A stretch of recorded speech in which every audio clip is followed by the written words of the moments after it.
नमस्ते दोस्तों। क्या आपने कभी सोचा है कि लोकतंत्र पर भरोसा बनाए रखने की कीमत कितनी हो सकती है?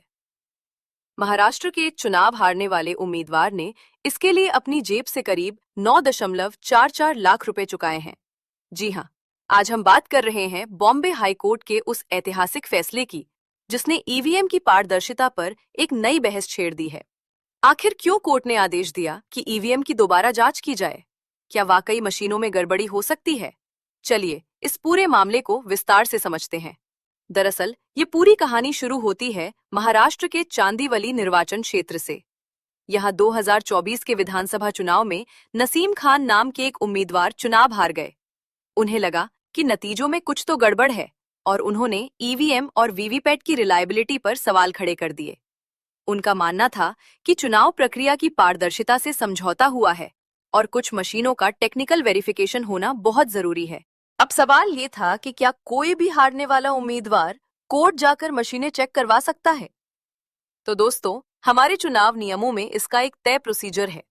नियम कहते हैं कि आप सभी मशीनों को तो चेक नहीं करवा सकते, लेकिन 5% विवादित मशीनों का निरीक्षण करवा सकते हैं, बशर्ते आप उसके लिए निर्धारित फीस भरें।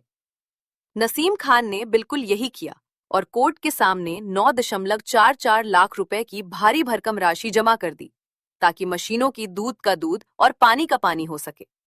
जब ये मामला बॉम्बे हाई कोर्ट पहुंचा, तो माननीय अदालत ने एक बहुत ही गहरी बात कही। कोर्ट ने कहा कि किसी भी लोकतंत्र में सबसे बड़ी चीज है जनता का भरोसा, पब्लिक कॉन्फिडेंस। अगर लोगों का मशीन या चुनाव प्रक्रिया से विश्वास उठ गया, तो ये हमारी डेमोक्रेसी के लिए बहुत बड़ा खतरा होगा।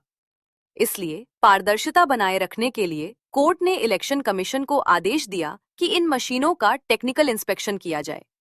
लेकिन यहाँ एक बात समझना बहुत जरूरी है, ये कोई रिकाउंटिंग नहीं है। कोर्ट ने साफ किया कि ये सिर्फ एक डायग्नोस्टिक चेक है। इसमें भारत इलेक्ट्रॉनिक्स लिमिटेड (BEL) के इंजीनियर्स, चुनाव अधिकारियों और उम्मीदवारों की मौजूदगी में मशीनों के तकनीकी पुर्जों को देखेंगे। इसमें खास तौर पर बर्न मेमोरी और माइक्रो कंट्रोलर की जांच होगी, ताकि ये पता चल सके कि कहीं मशीनों के साथ कोई छेड़छाड़ या मैनिपुलेशन तो नहीं किया गया है। सबसे महत्वपूर्ण बात यह है कि इस जांच से चुनाव के अंतिम नतीजों पर कोई असर नहीं पड़ेगा और ना ही चुनाव रद्द होगा। ये प्रक्रिया सिर्फ सिस्टम की सच्चाई परखने के लिए है।